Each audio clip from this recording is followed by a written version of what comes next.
ম্যাজিস্ট্রেটের বিরুদ্ধে টাকা নেওয়া ও অসহযোগিতার অভিযোগ। 1.5 বছর 2 বছর চাকরি আছে না, আপনি যদি নিজেকে সুযোগ না জেলে কিভাবে জেলে ঢোকাতে হবে জানেন আপনি? পুরো টাকা তুলেন আপনি। আমি একটা কথা বলি। কেন আপনি বললেন হোটেল ভাঙবো? আমি তো বলি বলেছেন আপনি? আমার সামনে কমপ্লেন করেছেন। আমি ওনাকে বলেছি বর্ডার এন্ট্রি করবেন না যতক্ষণ না আপনি হেলথ লাইসেন্স। কে আপনি বলার কে? আরে বলেন কে আপনি? তারাপীঠে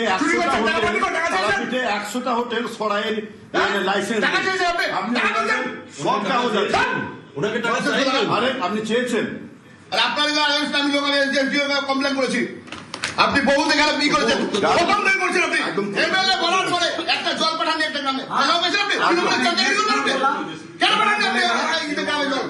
ওনার সব কিছু পেপার আছে, শুধু ইমেল পেপারটা তার জন্য আপনাকে সময় দিয়েছিল।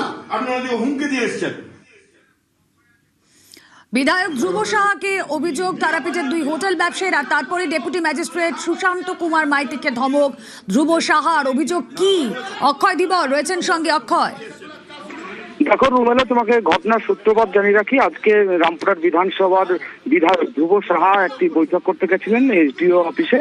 সেখানে তারাপীঠে 2 হোটেল ব্যবসায়ী হাজির হন এবং সেখানে হোটেল ব্যবসায়ীরা অভিযোগ করেন যে রামপুরহাট মহকুমা শাসকের দপ্তরের ডেপুটি ম্যাজিস্ট্রেট সুশান্ত কুমার মাইতি তিনি বিভিন্ন কারণে অসহযোগিতা করছেন এবং দুর্ব্যবহার করছেন।